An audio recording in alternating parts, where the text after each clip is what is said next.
राधे राधे दोस्तों, हरे कृष्ण। आप सभी का दिन शुभ हो।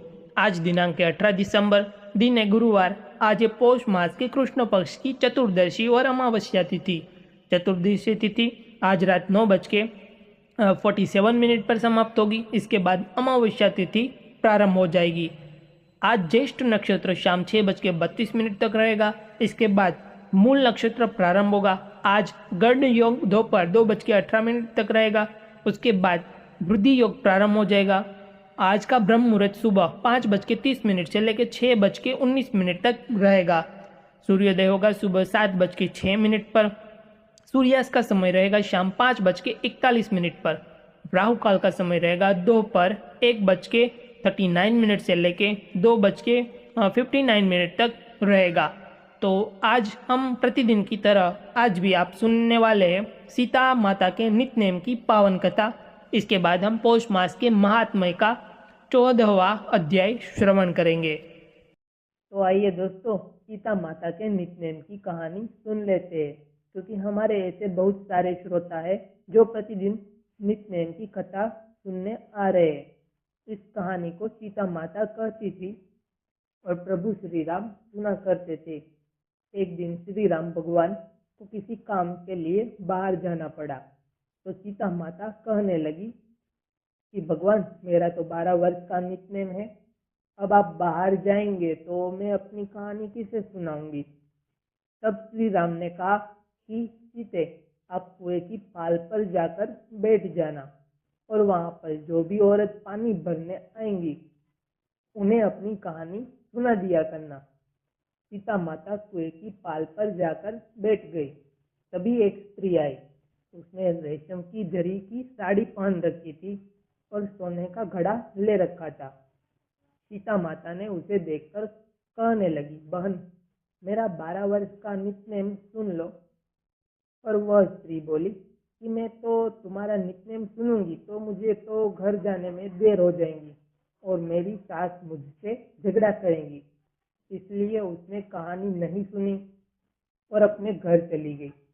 लेकिन उसके घर जाते ही उसकी जो रेशम की जरी वाली साड़ी थी वो फट गई। सोने का घड़ा मिट्टी का घड़ा में बदल गया। सासू ने देखा तो पूछा, अरे बहू, यह किसका दोष अपने सिर लेकर आ गई हो। बहू बोली, माँ जी, कुएं पर एक औरत बैठी थी। उसने अपनी कहानी सुनने के लिए कहा, लेकिन मैंने नहीं सुनी। शायद उसी का यह फल मुझे मिला है।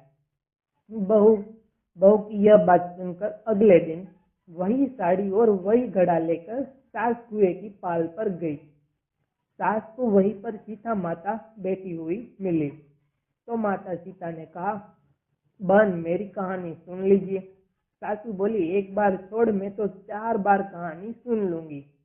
तब सीता माता बोली, राम आए, लक्ष्मण आए, देश के पुजारी आए, नित्य नेम का नेम लाए, आओ राम, बैठो राम, तपी रसोई जीमो राम, माखन मिश्री खाओ राम, दूध बताशा पियो राम, दूध के पल को मोठो राम, शाल दुशाला पोठो राम, शाल दुशाला ओठो राम, राम जब बोलू राम ही राम, राम सवारे सबके काम, खाली घर भंडार भरेंगे, सबका बेड़ा पार करेंगे, श्री राम जय जय राम।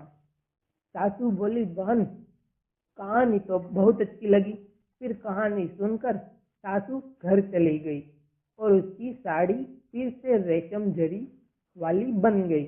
मिट्टी का घड़ा भी फिर वापस से सोने का घड़ा में बदल गया।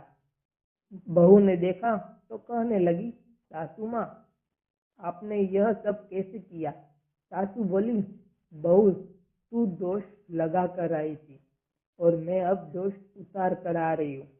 बहू ने पूछा कि माँ जी, वह कुएं वाली स्त्री कौन है। सासू ने बताया कि वह तो सीता माता थी।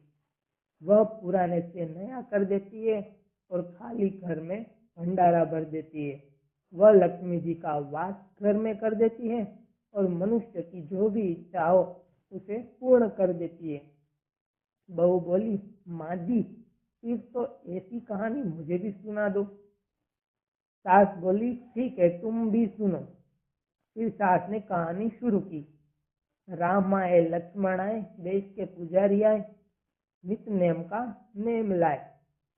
आओ राम, बैठो राम, तपी रसोई धीमो राम, माखन मिश्री खाओ राम, दूध बताशा पियो राम, दूध के पल का मोठो राम, चाल दुशाला पोठो राम, चाल दुशाला ओठो राम, राम जब बोलू राम ही राम, सवारे सबके काम खाली, घर भंडार भरेंगे, सबका बेड़ा पार करेंगे, बोलो श्री राम, जय राम, जय जय राम।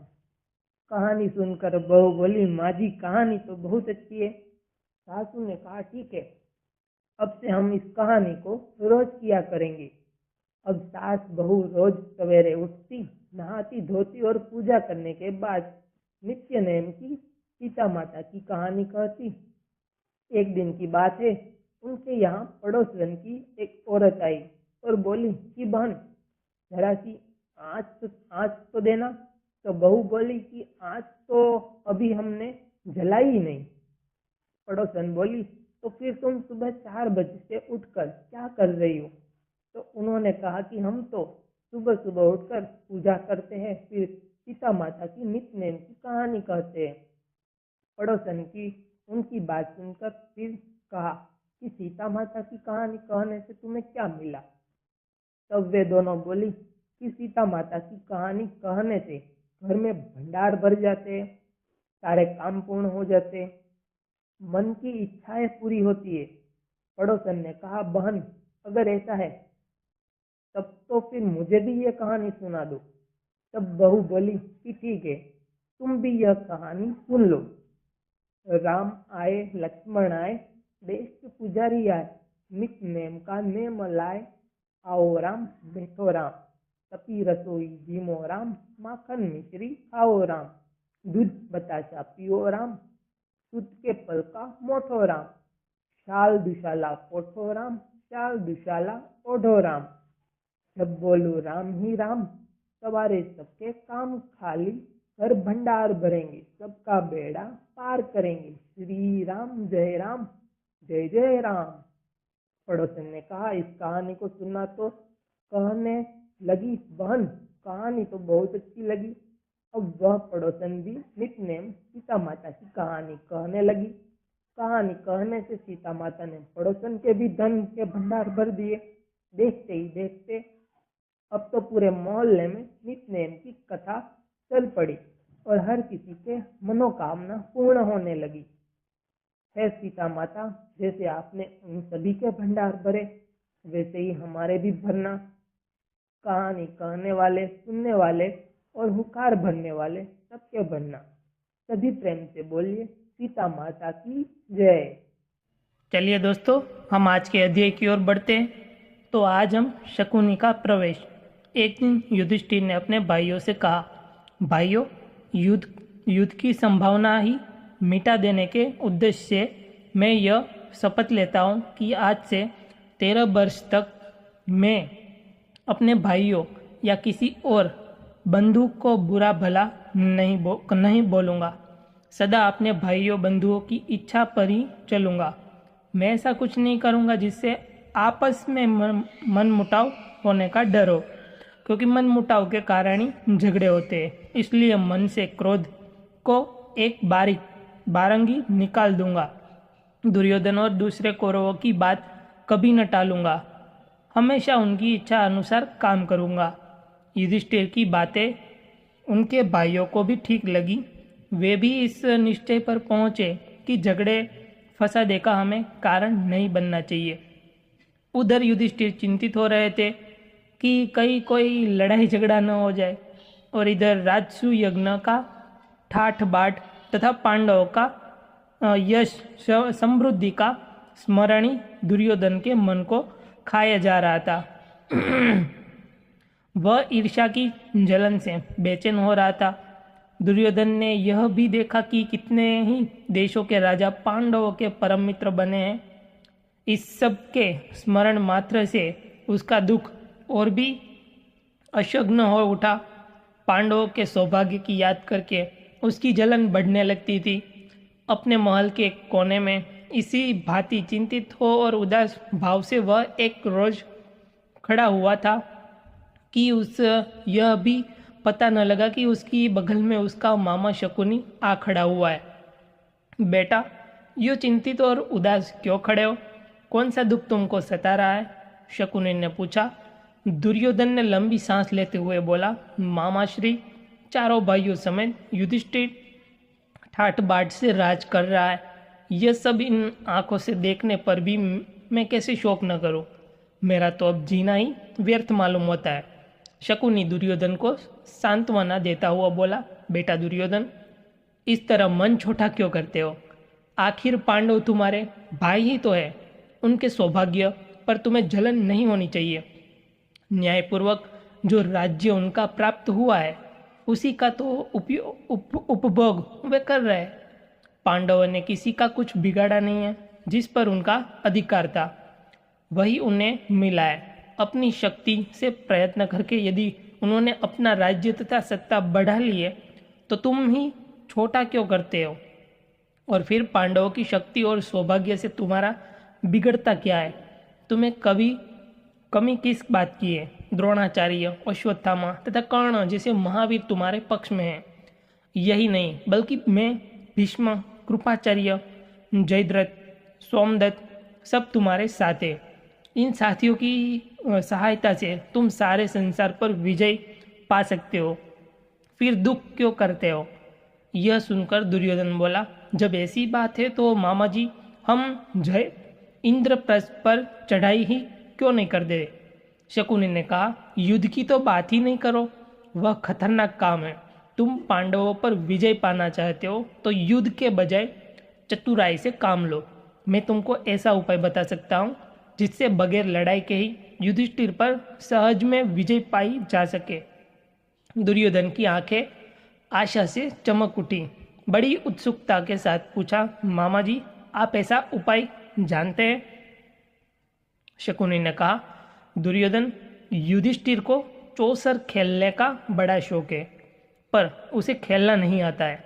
हम उसे खेलने के लिए न्योता देते हैं तो युधिष्ठिर अवश्य मान जाएगा। तुम तो जानते ही हो कि मैं मंझा हुआ खिलाड़ी हूँ। तुम्हारी ओर से मैं खेलूंगा और युधिष्ठिर को हराकर उसका सारा राज्य और ऐश्वर्य बिना युद्ध के आसानी से छीनकर तुम्हारे हवाले कर दूंगा। इसके बाद दुर्योधन और शकुनी धृतराष्ट्र के पास गए। शकुनी ने बात छेड़ी, राजन, देखिए तो आपका बेटा दुर्योधन शोक और चिंता के कारण पीला सा पड़ गया है। अंधे और बूढ़े धृतराष्ट्र को अपने बेटे पर अपार स्नेह था। शकुनी की बात से वह सचमुच ही बड़े चिंतित हो गए। अपने बेटे को उन्होंने छाती से लगा लिया और बोले, बेटा, मुझे तो कुछ समझ में ही नहीं आता है कि तुम्हें किस बात का दुख हो सकता है। तुम्हारे पास ऐश्वर्य की कमी नहीं है, सारा संसार तुम्हारी आज्ञा पर चल रहा है, फिर तुम्हें चिंता काहे की है? लेकिन शकुनी ने धृतराष्ट्र को सलाह देते कि चौसर के खेल के लिए पांडवों को बुलवाया जाए। दोनों के इस प्रकार आग्रह करने पर भी धृतराष्ट्र ने तुरंत हाँ नहीं की। वह बोले, मुझे यह उपाय ठीक नहीं जच रहा। मैं विदुर से भी तो सलाह कर लूँ। वह बड़ा समझदार है, मैं हमेशा से उसका कहा मानता आया हूँ। उससे सलाह कर लेने के बाद ही कुछ तय करना ठीक होगा। पर दुर्योधन को विदुर से सलाह करने की बात पसंद नहीं आई। धृतराष्ट्र बोले, जुए का खेल वैर विरोध की जड़ होता है, इसलिए बेटा मेरी तो यह राय है कि तुम्हारे यह विचार ठीक नहीं है, इसे छोड़ दो। दुर्योधन ने अपनी हठ पर दृढ़ रहता हुआ बोला, चौसर का खेल कोई हमने तो इर्जाद किया नहीं है, यह तो हमारे पूर्वजों का ही चलाया हुआ है। दुर्योधन के इस तरह आग्रह करने पर आखिर में धृतराष्ट्र ने घुटने टेक दिए। बेटे का आग्रह मानकर धृतराष्ट्र ने चौसर खेलने के लिए अनुमति दे दी और सभा मंडप बनाने की भी आज्ञा दे दी। परंतु विदुर से भी उन्होंने इस बारे में गुपचुप सलाह ली। विदुर बोले, राजन, सारे वंश का इससे नाश हो जाएगा। इसके कारण हमारे कुल के लोगों में आपसी मनमुटाव मन मुटाव और झगड़े फसाद होंगे। इसकी भारी विपदा हम पर आएगी। धृतराष्ट्र ने कहा, भाई विदुर, मुझे खेल का भय नहीं है, लेकिन हम क्या कर सकते हैं।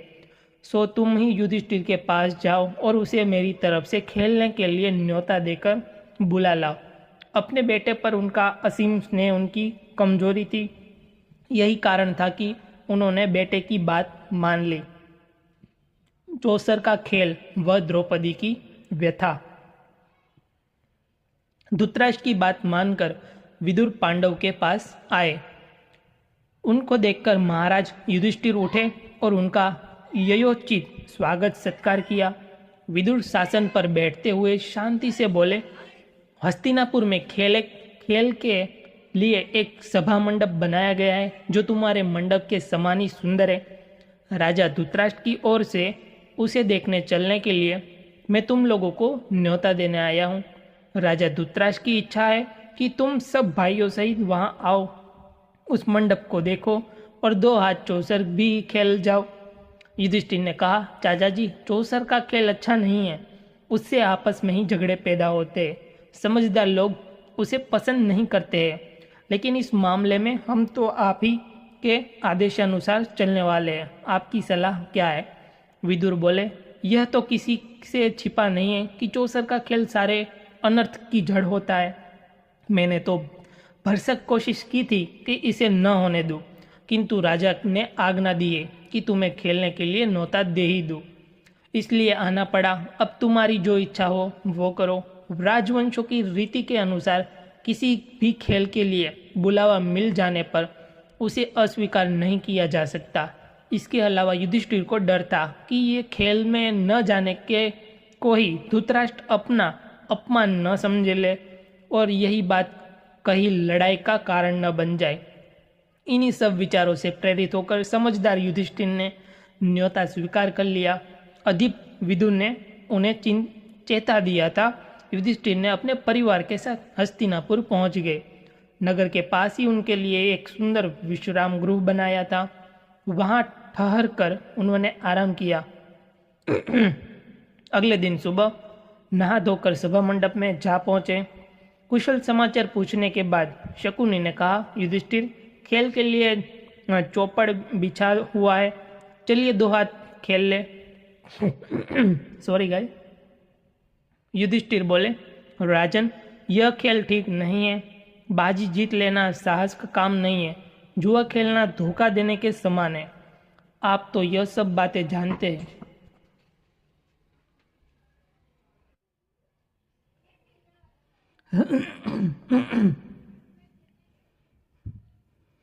वह बोला, आप भी क्या कहते हैं महाराज, यह भी कोई धोखे की बात है।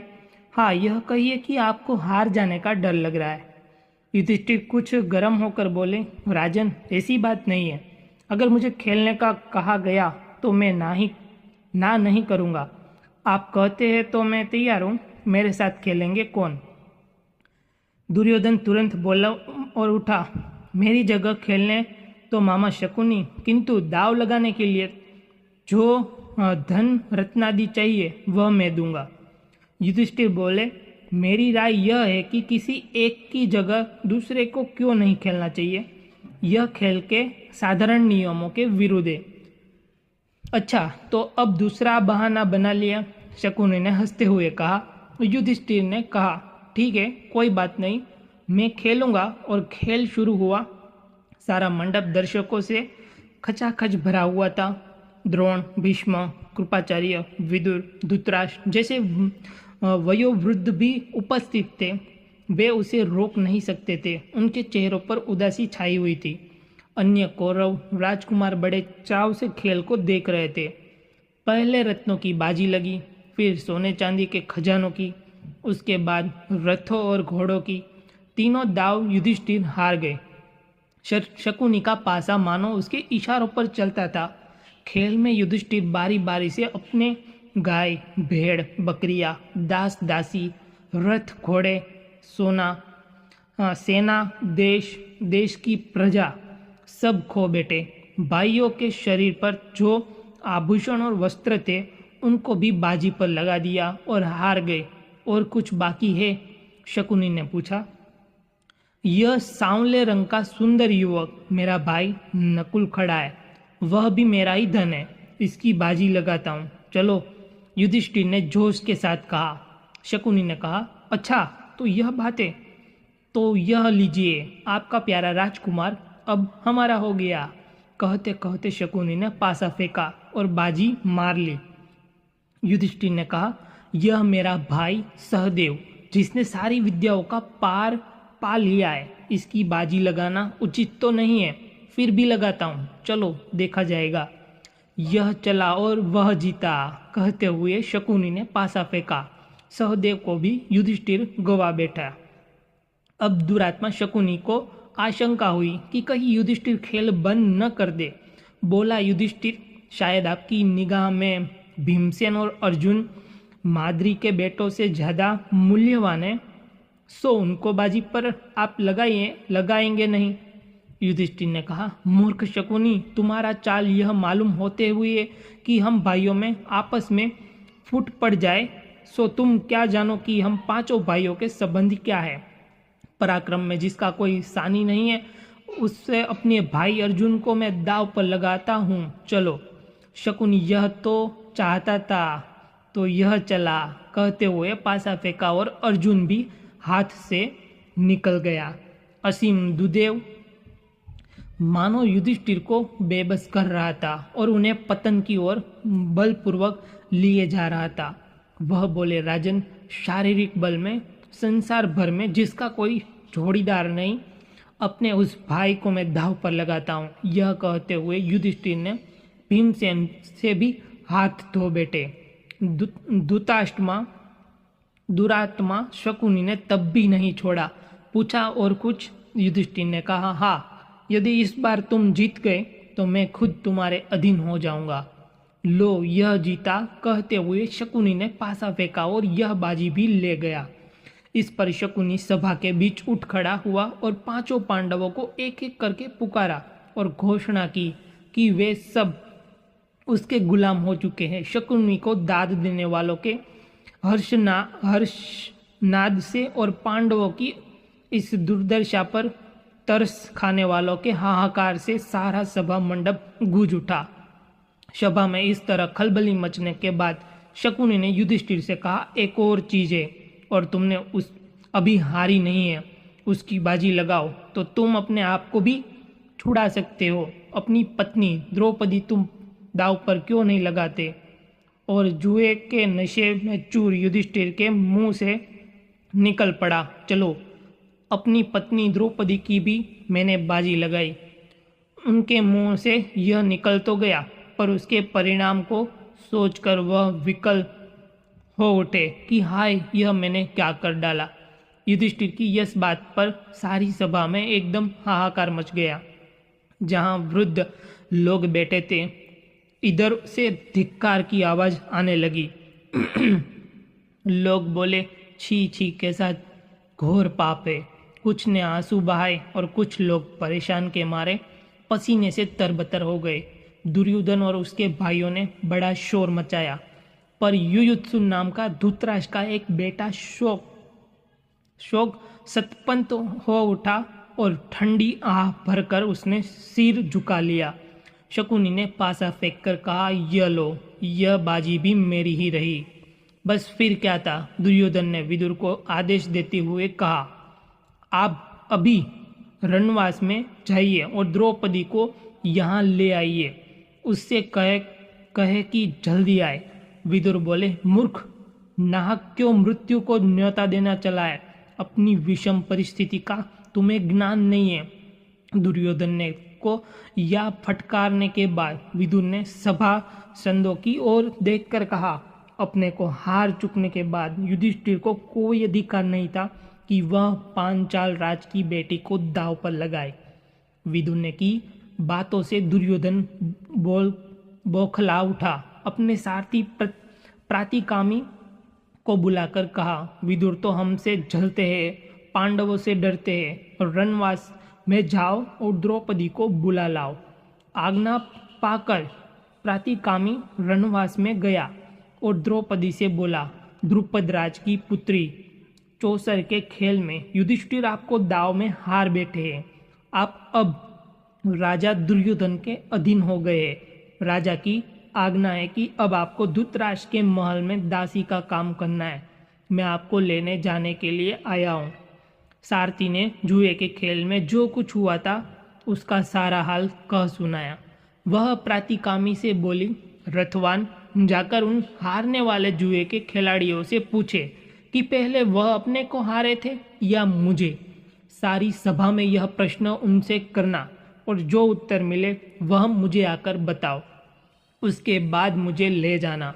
प्रातिकामी ने जाकर भरी सभा के सामने युधिष्ठिर से वही प्रश्न किया जो द्रौपदी ने उसे बताया था। इस पर दुर्योधन ने प्रातिकामी से कहा, द्रौपदी से जाकर कह दो कि वह स्वयं ही आकर अपने पति से यह प्रश्न कर ले।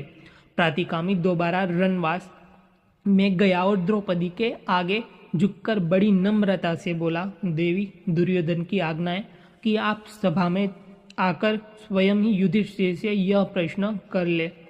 द्रौपदी ने कहा, नहीं, मैं वहां नहीं जाऊंगी। अगर युधिष्ठिर जवाब नहीं देते तो सभा में जो सज्जन विद्यमान है उन सबको तुम मेरा प्रश्न जाकर सुनाओ, उसका उत्तर आकर मुझे बताओ।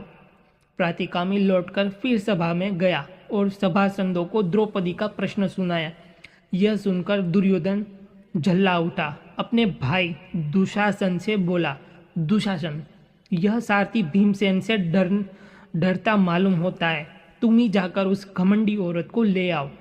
दुरात्मा दुशासन के लिए इससे अच्छी बात और क्या हो सकती थी। उसने द्रौपदी के गूथे हुए बाल बिखरे डाले, गहन तोड़े फोड़ दिए और उसके बाल पकड़कर बलपूर्वक घसीटता हुआ सभा की ओर जाने लगा। द्रौपदी विकल हो उठी। द्रौपदी की ऐसी दीन अवस्था देखकर धृतराष्ट्र के एक बेटे विकर्ण को बड़ा दुख हुआ। उससे नहीं रहा गया। वह बोला, उपस्थित वीरों, सुनिए, चौसर के खेल के लिए युधिष्ठिर को धोखे से बुलावा दिया गया था। वह धोखा खाकर इस जाल में फंस गए, अपनी स्त्री तक की बाजी लगा दी। यह सारा कार्य न्यायोचित नहीं है। दूसरी बात यह है कि द्रौपदी अकेले युधिष्ठिर की पत्नी नहीं है, बल्कि पांचों पांडव की पत्नी है। इसलिए उसको दाव पर लगाने का अकेले युधिष्ठिर को कोई हक नहीं था। इसके अलावा खास बात यह है कि एक बार जब युधिष्ठिर खुद को ही दाव में हार गए थे तो उनको द्रौपदी की बाजी लगाने का अधिकार ही क्या था। मेरी एक और आपत्ति है, यह है कि शकुनी ने द्रौपदी का नाम लेकर युधिष्ठिर को उसकी बाजी लगाने के लिए उकसाया था। लोगों ने चौसर के खेल के जो नियम बना रखे हैं यह उनके बिल्कुल विरुद्ध है। इन सब बातों के आधार पर मैं इस सारे खेल को नियम विरुद्ध ठहराता हूँ। मेरी राय में द्रौपदी नियम पूर्वक नहीं जीती गई है।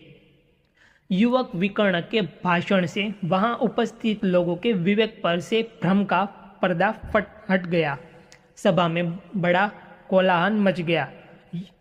यह सब देखकर कर्ण उठ खड़ा हुआ और क्रोध होकर बोला, विकर्ण, अभी तुम बच्चे हो।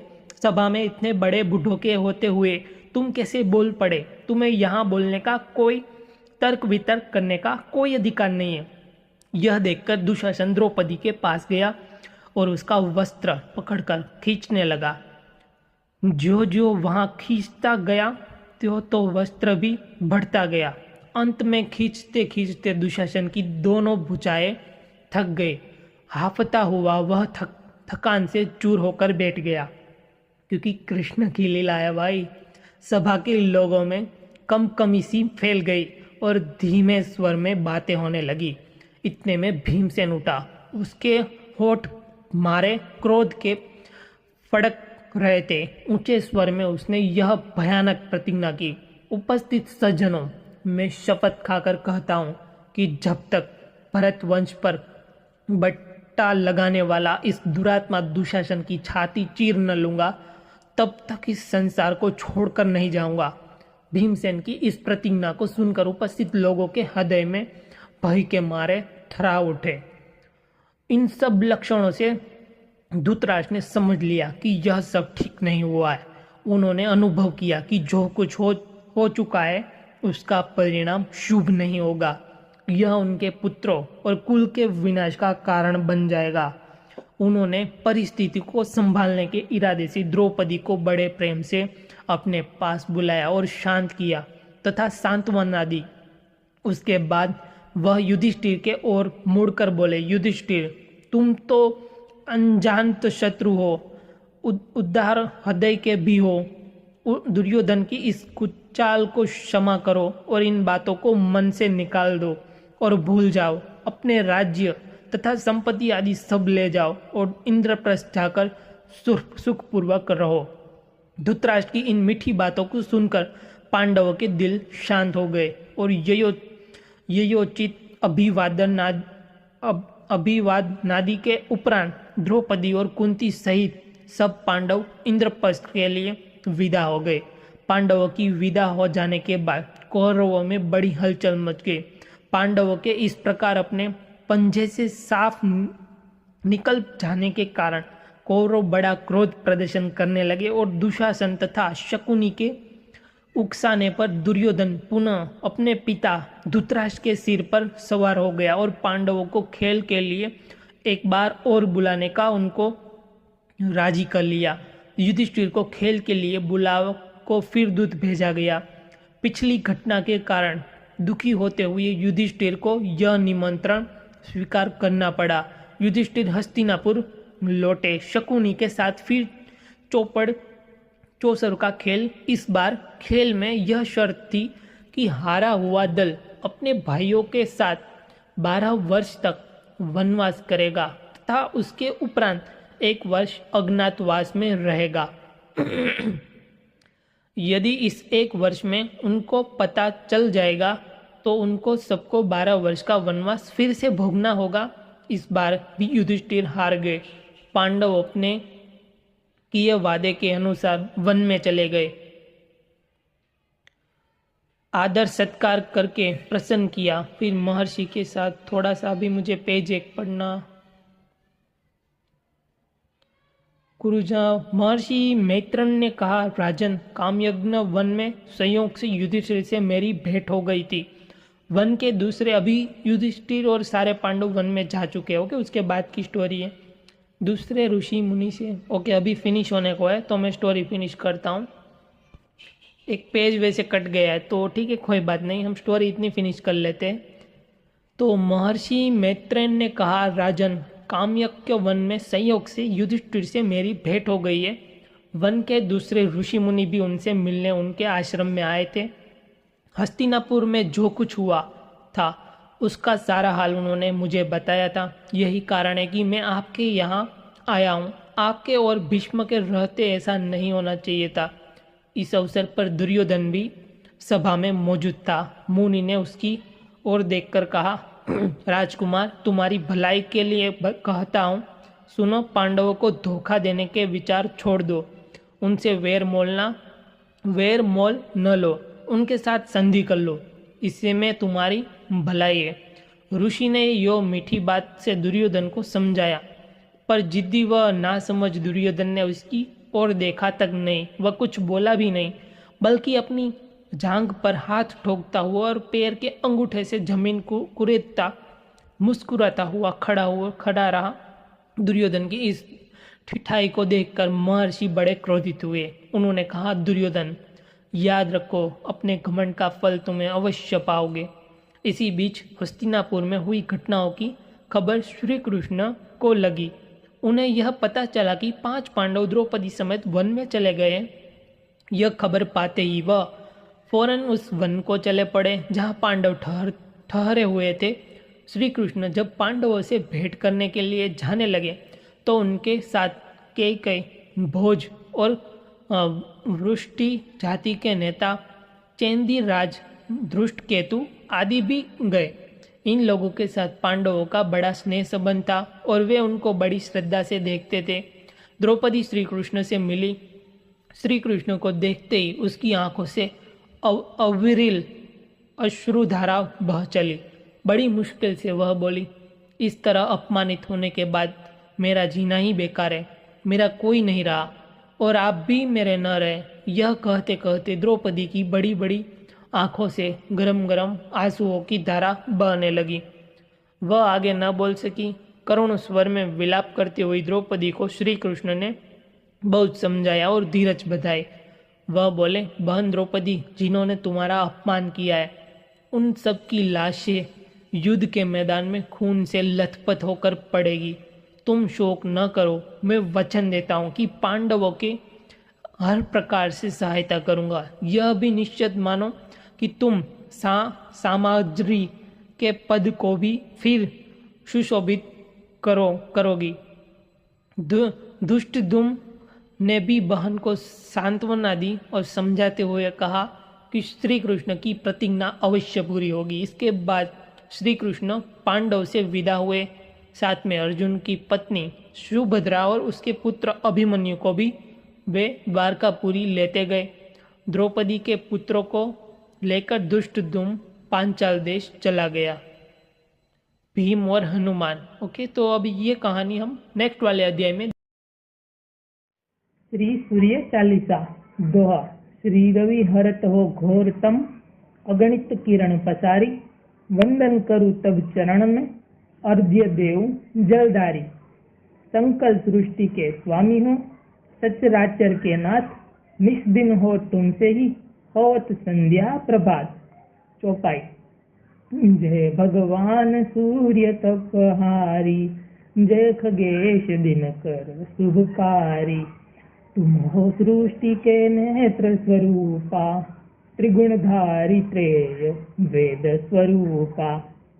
तुम ही करता पालक संहारक, भुवन चतुर्दर्श के संचालक। सुंदर बदन चतुर्भुजाधारी, रश्मि रथी तुम गगन विहारी। चक्र शंख श्वेत कमलधर, वर मुद्रा सोहत छोटे कर। शीश मुकुट कुंडल गलमाला, चारु तिलक तब भाल विशाला। सप्तश्वरथ अति द्रुतगामी, अरुण आरती गति अविरामी। रक्तवर्णाभूषण धारक, अति प्रिय तो है लाल पदार्थ।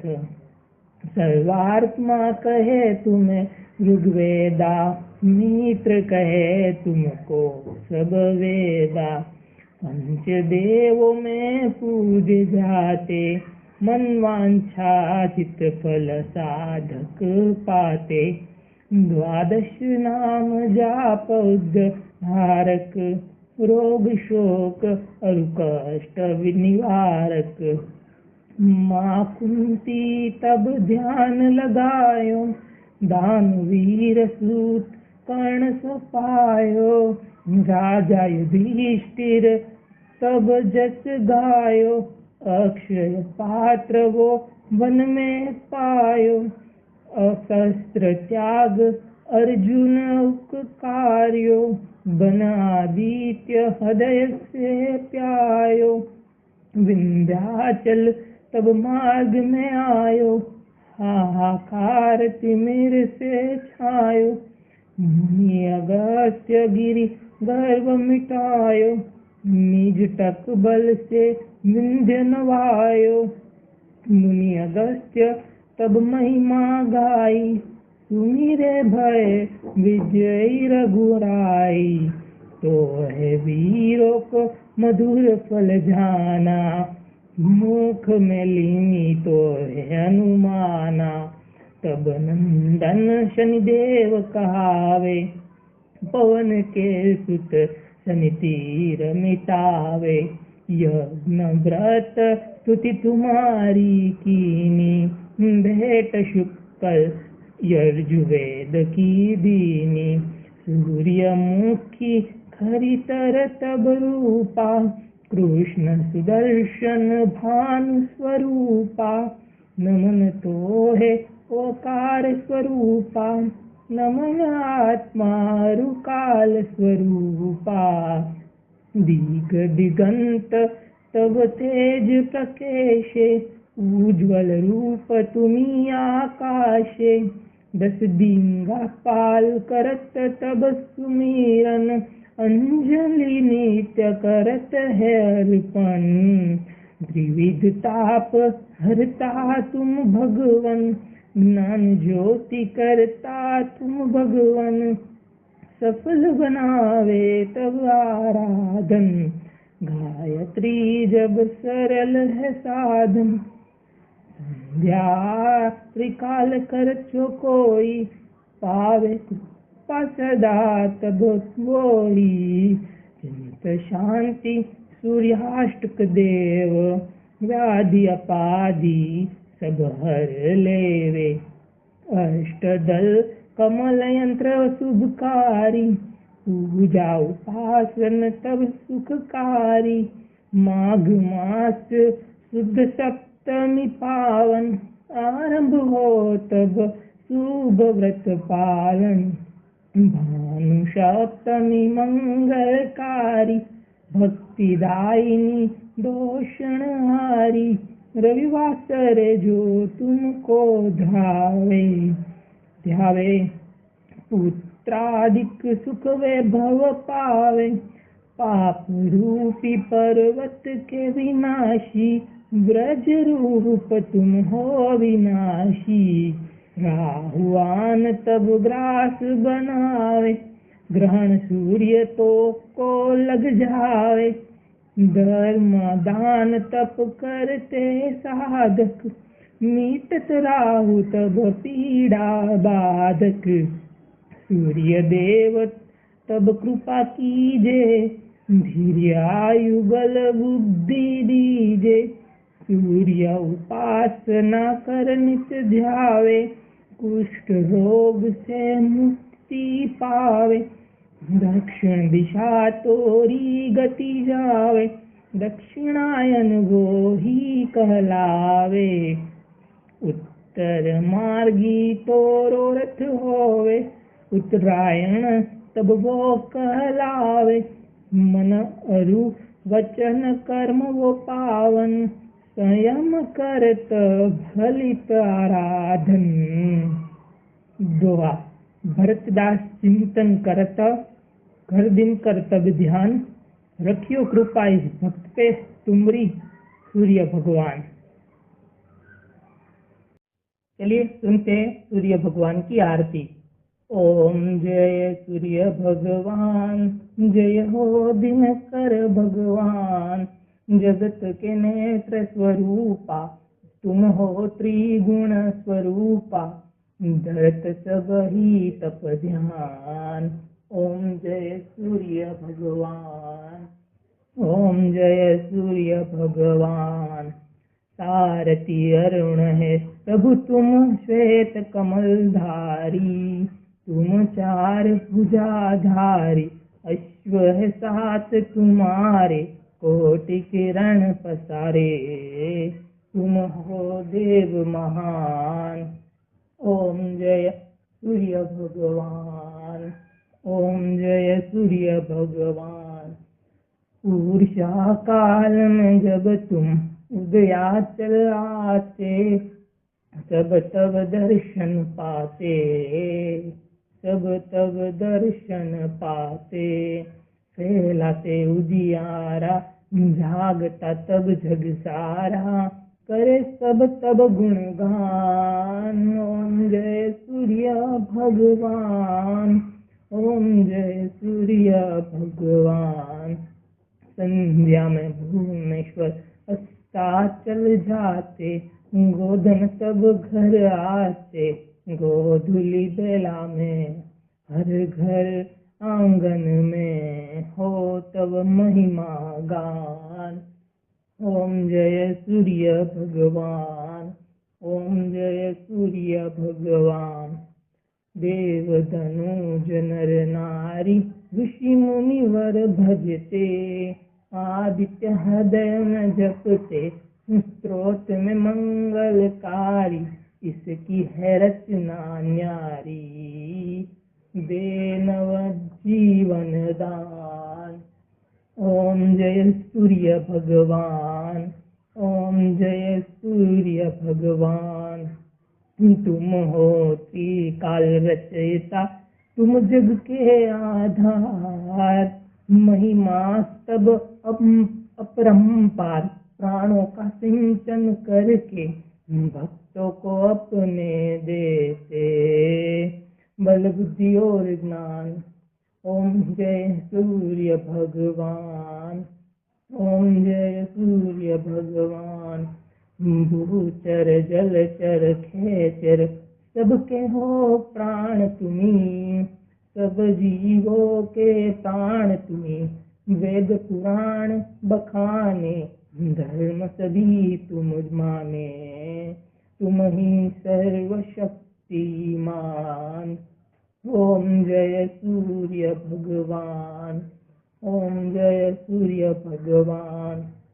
पूजन करती दिशाएं, पूजे 10 दिक्पाल। तुम भुवनों के प्रतिपाल, तुम भुवनों के प्रतिपाल। ऋतुए तुम्हारी दासी, तुम आश्वात अविनाशी। शुभकारी अंशुमान। ओम जय सूर्य भगवान, ओम जय सूर्य भगवान, ओम जय सूर्य भगवान। जय हो दिनाकर भगवान, जगत के नेत्र स्वरूपा। तुम हो त्रिगुण स्वरूपा, धरत सब ही तव ध्यान। ओम जय सूर्य भगवान, ओम जय सूर्य भगवान। तुलसी चालीसा दोहा। जय जय तुलसी भगवती, सत्यवती सुखदानी। नमो नमो हरि प्रेयसी, श्री वृंदा गुणखानी। श्री हरि शिष बिरजिनी, देहु अमर वर अम। जनहित है वृंदावनी, अब न कर विलम। चौपाई। धन्य धन्य श्री तुलसी माता, महिमा अगम सदा श्रुति गाता। हरि के प्राणों से तुम प्यारी, हरि हरि है तू किन्हो तप भारी। जब प्रसन्न है दर्शन दिन हो, तब कर जोरी विलय उस किन्हो। हे भगवंत कंत मम दोहु, दीन जानी जन छाड़हु छोहु। सुनी लक्ष्मी तुलसी की बानी, दिन हो श्राप कंध पर आनी। उस अयोग्य वर मांगन हारी, होहु विटप तुप झड़ तनुधारी। सुनि तुलसी सी श्रोप्य ते ही ठामा, करुवास तू नीचन धामा। दियो वचन हरि तब तत्काला, सुनो सुमुखी जन ही हो बिहाला। समय पाई व्योरो पाति तोरा, पूजियो आस वचन सत मोरा। तब गोकुल मगोप सुदामा, तासु भय तुलसी तू बामा। कृष्ण रास लीला के माही, राधा सत्यो प्रेम लखी नाही। दियो श्राप तुलसी तत्काला, नर लोक ही तुम जन्म बाला। योगोप वह दानव राजा, षडंख चुंड नामक शिर ताजा। तुलसी भई तासु की नारी, परम सती गुण स्वरूप रूप अंगारी। अस दे कल्प बित झप गऊ, कल्प तृतीय जन्म तब भऊ। वृंदा नाम भयो तुलसी को, असुर जलंधर नाम पति को। करियति द्रंद अतुल बल धामा, लीन्हा शंकर से संग्राम, जब निज सैन्य सहित शिव हारे, मरहि न तब हर हरि पुकारे।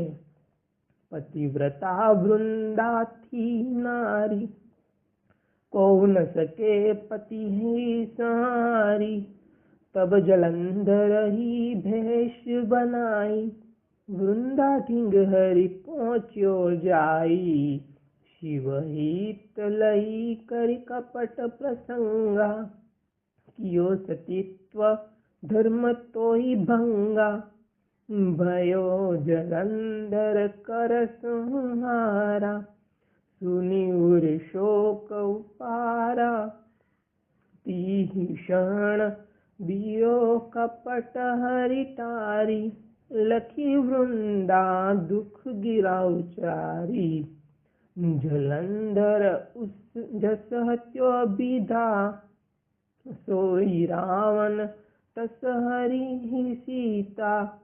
अस 75 सम हृदय तुम्हारा, धर्म खंडी मम पति सहारा। यही कारण लही श्राप हमारा, होवे तनु पाषाण तुम्हारा। सुनि हरि तुरहि तई वचन उचारे, दियो श्राप बिना विचारे। लक्ष्यो न निज कर तुति पति को, छलन च्योह जब पार्वती को। जडमंती तू उस हो झंड रूपा, जग मह तुलसी विटप अनुपा। धव्य रूप हम शाली ग्राम, नंदी नदी गंडकी बीच ललामा। जो तुलसी दल हम ही चढ़ती है, सब सुख भोगी परम पद पये। बिनु तुलसी हरि जलत शरीरा, अतिशय उठत शीश उर्पीरा। जो तुलसी दल हरि सिर धारत, सो असस्त्र घट अमृत डारत। तुलसी हरि मन रंजनिहारी, रोग दूष दुख भंजनिहारी। प्रेम सहित हरि भजन निरंतर, तुलसी राधा में नाही अंतर। व्यंजन हो 56 प्रकारा, बिन तुलसी दल न हरि हरि प्यारा। सकल तीर्थ तुलसी तरु छाही, लहत मुक्ति जन अशय नाही। कवि सुंदर एक हरि गुण गावत, तुलसी निकट सहस गुण पावत। बसत निकट दुर्वासा धामा, जो प्रयास ते पूर्व लामा। पाठ करही जो नित नर नारी, होई सुख भासहि त्रिपुरारी। दोहा। तुलसी चालीसा पढ़ही तुलसी तरु ग्रहधारी, दीपदान करी पुत्र फल पावही बंधु ये नारी। सकल दुख दरिद्र हरि हार है, परम प्रसन्न आसीय धन जन। लडही ग्रह बसही पूर्णा अत्र, लाही अभिमत फल जगत मह। लाही पूर्ण सब काम, जेई दल अर्पी तुलसी त, सह बसही हरि राम। तुलसी महिमा नाम लखु तुलसी सुखराम, मानस 40 रचियो जग मह तुलसीदास।